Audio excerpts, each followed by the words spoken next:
What is going on, guys? This is Daring Dave 7 and I'm here to bring you a walk around that I used to sell my bike. As you guys already may know, this is a 2007 Ducati Monster 695 with a stock exhaust.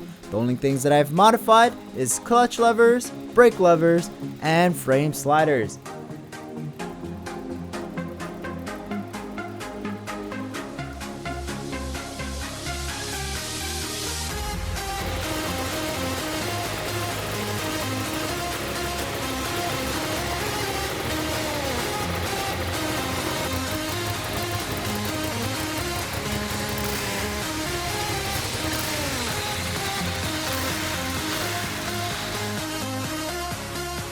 Hey you guys, thank you so much for coming by today. I hope you guys enjoyed the video.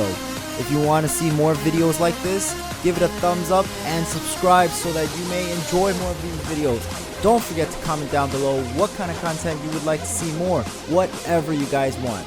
Anyways, thanks again for coming by, and I'll see you guys when I see you guys next time. Peace.